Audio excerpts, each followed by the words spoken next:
بسم اللہ الرحمن الرحیم۔ السلام علیکم، آپ دیکھ رہے ہیں الف نیوز اور میں ہوں آپ کے ساتھ ماجد علی۔ شامل کرتے ہیں آج کی آن لائن ہیڈ لائنز۔ امریکہ Nord Stream gas pipeline دھماکے کا اصل ذمہ دار ہے۔ روس کی وزارت خارجہ کی ترجمان نے امریکہ کو Nord Stream gas pipeline میں خراب کارانہ کارروائی کا ذمہ دار قرار دے دیا۔ روس کی وزارت خارجہ کی ترجمان ماریا زاخراوا نے کہا ہے کہ امریکی وزیر خارجہ بلنکن نے ضمنی طور پر Nord Stream gas pipeline میں دھماکے کی ذمہ داری قبول کر لی ہے۔ انہوں نے کہا ہے کہ بلنکن نے کھلے عام اور بغیر کسی شک و شبہے کے نورڈ اسٹریم 2 اور نورڈ اسٹریم 1 گیس پائپ لائنوں میں تخریب کاری میں امریکی اور اس کے اتحادیوں کی دلچسپی کی وجوہات کا اعتراف کیا ہے۔ برفانی خطوں کے لیے بھارتی ساختہ جنگی ہیلی کاپٹروں کی رونمائی۔ بھارت میں اندرون ملک تیار کردہ اور بہت بلندی پر پرواز کرنے والے نئے مگر ہلکے جنگی ہیلی کاپٹروں کی اولین کھیپ متعارف کروا دی گئی۔ یہ جنگی ہیلی کاپٹر بنیادی طور پر ہمالیہ کے برف پوش پہاڑی علاقوں کے لیے تیار کیے گئے ہیں۔ دفاعی شعبے میں بھارت کے لیے ایک بڑا سنگ میل قرار دیا جا رہا ہے۔ یہ ہیلی کاپٹر اندرون ملک تیاری کے بعد ان کی اولین کھیپ مغربی بھارت میں جودھ پور ایئر بیس پر پیر 3 اکتوبر کے روز متعارف کروائی گئی ہے۔ اپنی صلاحیت کے لحاظ سے یہ نئے ہیلی کاپٹر ہلکے جنگی ہیلی کاپٹر ہیں جو بہت زیادہ بلندی پر بھی عسکری مشنوں میں حصہ لے سکتے ہیں۔ اسرائیل کے بھاری ہتھیاروں کی شمال غرب اردن منتقلی۔ صہیونی اخبار یروشلم پوسٹ کی رپورٹ کے مطابق اسرائیل کی وزارت جنگ نے اعلان کیا ہے کہ غرب اردن کے شمال میں فوجی مشقوں کا انعقاد کیا جا رہا ہے اور اسرائیلی فوج اپنے بھاری ہتھیاروں کو غرب اردن کے شمالی علاقوں میں منتقل کر رہی ہے۔ نیوز رپورٹ کے مطابق خاص طور سے حالیہ 2 ماہ کے دوران فلسطینی مجاہدین کے مقابلے میں صہیونی حکومت کی بے بسی و ناتوانی کی پردہ پوشی کرتے ہوئے لکھا ہے کہ البتہ ان فوجی مشقوں کی منصوبہ بندی پہلے ہو چکی تھی۔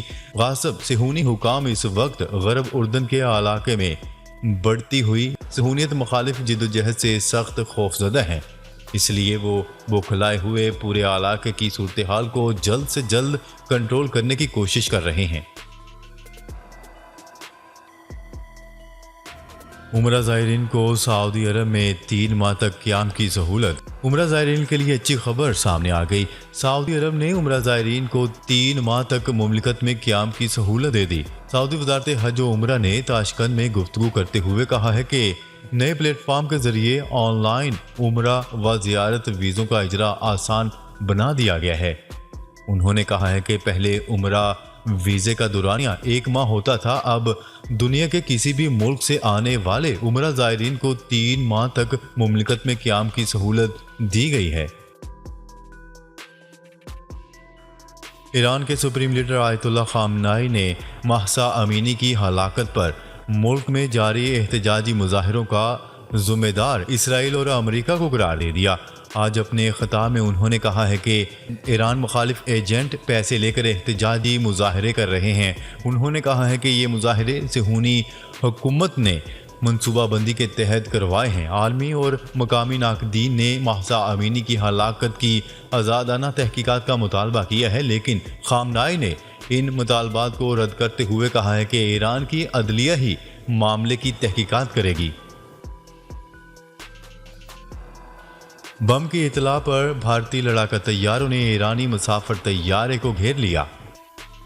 بھارت نے اپنی فضائی حدود میں اڑنے والے ایران کے مسافر بردار طیارے میں بم کی اطلاع پر اسے لینڈنگ کے لیے 2 آپشنز دیے، تاہم انکار پر انڈین ایئر فورس کے جیٹ طیاروں نے ایرانی جہاز کا گھیراؤ کر لیا۔ بھارتی میڈیا کی رپورٹ کے مطابق تہران سے چین کے لیے پرواز بھرنے والی مہان ایئر لائن کی مسافر بردار پرواز میں بم کی اطلاع ملی، جس پر نئی دہلی ایئرپورٹ پر الرٹ جاری کر دیا گیا اور انڈین ایئر فورس نے طیارے کو پہلے جے پور اور پھر چندی گڑھ میں لینڈ کرنے کا آپشن دیا۔ طوفان ایان نے ریاست فلوریڈا اور جنوبی کیرولائنا میں تباہی مچا دی۔ مختلف حادثات کے دوران ہلاکتوں کی تعداد 66 ہو گئی۔ مختلف علاقوں میں ایمرجنسی نافذ کر دی گئی۔ تفصیلات کے مطابق سمندری طوفان آیان کے باعث امریکی ریاستوں جنوبی کیرولائنا اور فلوریڈا کے مختلف علاقوں میں نظام زندگی مفلوج ہو چکا ہے۔ ہزاروں افراد بے گھر ہو چکے ہیں اور لاکھوں افراد بجلی سے محروم ہیں۔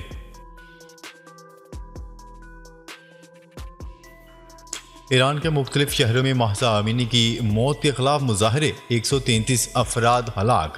ایرانی دارالحکومت سمیت مختلف شہروں میں نوجوان لڑکی مہسا امینی کی موت کے خلاف پرتشدد احتجاجی مظاہرے شدت اختیار کر گئے۔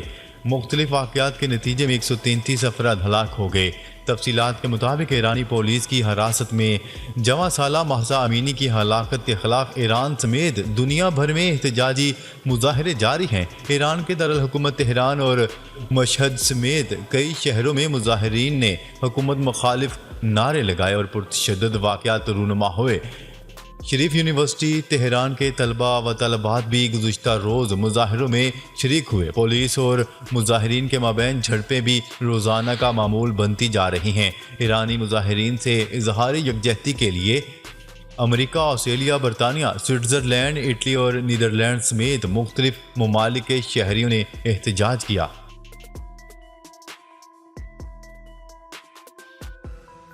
سہ افریقی سیریز میں شرکت کے لیے Pakistani cricket team Christ church روانہ۔ پاکستان کرکٹ ٹیم سہ افریقی سیریز کے لیے نیوزی لینڈ روانہ ہو گئی۔ اسکواڈ میں 16 کھلاڑیوں اور سپورٹ سٹاف کے 13 اراکین شامل ہیں۔ نسیم شاہ نے قومی اسکواڈ کو ایئرپورٹ پر جوائن کر لیا۔ قومی اسکواڈ 4 اکتوبر کو کرائسٹ چرچ پہنچے گا۔ سہ افریقی سیریز میں پاکستان کے علاوہ بنگلہ دیش اور میزبان نیوزی لینڈ کی ٹیمیں شامل ہیں۔ پاکستان ریلوے نے سیلاب سے تباہ انفراسٹرکچر کے لیے وفاق سے 528 ارب روپے مانگ لیے۔ پاکستان ریلوے کی سمری کے مطابق سیلاب سے ریلوے مین لائن 1، 2، 3 پر 3187 کلومیٹر ٹریک کو نقصان پہنچا ہے۔ سیلاب سے ریلوے کا 917 کلومیٹر ٹریک جزوی طور پر تباہ ہو گیا، جس کی تبدیلی کے لیے 433 ارب روپے کا تخمینہ لگایا گیا ہے۔ روپیہ مزید تگڑا، ڈالر کی قیمت میں کمی 227 روپے کا ہو گیا۔ انٹر بینک میں روپے کی قدر میں بہتری کا سلسلہ جاری ہے۔ کاروباری ہفتے کے پہلے روز ڈالر کی قیمت میں کمی کا رجحان دیکھنے میں آ رہا ہے۔ فاریکس ڈیلر ایسوسی ایشن کے مطابق انٹر بینک میں ڈالر 1 روپے 45 پیسے تک سستا ہو گیا۔ ڈالر انٹر بینک میں 227 روپے کی سطح پر پہنچ گیا۔ مسلم لیگ نون کی نائب صدر مریم نواز کی جلد لندن روانگی اور والد کے ہمراہ پاکستان آنے کا امکان۔ ذرائع کے مطابق مریم نواز نے ویزے کے لیے درخواست دے دی۔ ویزا ملتے ہی ان کی لندن روانگی کی تاریخ کا اعلان ہوگا۔ وہ 4 سال بعد والد سے ملاقات کے لیے لندن جائیں گی۔ ذرائع کا کہنا ہے کہ اس بات کا امکان ہے کہ سابق وزیر اعظم بھی وطن واپس آئیں گے اور مریم نواز ان کے ہمراہ ہوں گی۔ خیال ہے کہ لاہور ہائی کورٹ نے گزشتہ روز مریم نواز کا پاسپورٹ واپس کرنے کا حکم دیا تھا۔ مریم نواز کے وکیل امجد پرویز نے کہا تھا کہ مریم نواز کی اسلام آباد ہائی کورٹ سے میرٹ پر سزا معطل ہوئی، اب وہ بری ہو گئی ہیں۔ توہین عدالت کیس، عمران خان کی معافی قبول، شوکاز نوٹس خارج، کیس ختم۔ خاتون جج کو دھمکانے کے کیس پر سابق وزیر اعظم عمران خان توہین عدالت کیس کی کارروائی سے بچ گئے۔ اسلام آباد ہائی کورٹ نے توہین عدالت کا شوکاز نوٹس خارج کر دیا۔ اسلام آباد ہائی کورٹ میں چیف جسٹس اطہر مین اللہ کی سربراہی میں 5 رکنی بینچ نے توہین عدالت کیس کی سماعت کی۔ چیف جسٹس اطہر مین اللہ نے کہا کہ عمران خان ڈسٹرکٹ کورٹ بھی گئے۔ عمران خان کے کنڈکٹ کو دیکھتے ہوئے عدالت شوکاز نوٹس خارج کرتی ہے۔ کیس خارج نہیں ہوا، عمران خان کو معافی ملی ہے، مریم نواز۔ نون لیگ کی نائب صدر مریم نواز نے عمران خان کے توہین عدالت کیس کے خارج ہونے پر تبصرہ کرتے ہوئے کہا ہے کہ توہین عدالت تو پوری دنیا کے سامنے ہوئی ہے۔ انہوں نے ٹویٹ کی کہ کیس خارج ہو گیا کہنے کی بجائے یہ کہنا مناسب ہے کہ عمران خان کو معافی ملی ہے، درگزر ہوا ہے۔ ناظرین، اب تک کے لیے اتنا ہی۔ مزید خبریں لے کر بہت جلد آپ کی خدمت میں حاضر ہوں گے۔ تب تک کے لیے اپنا خیال رکھیے گا۔ اللہ نگہبان۔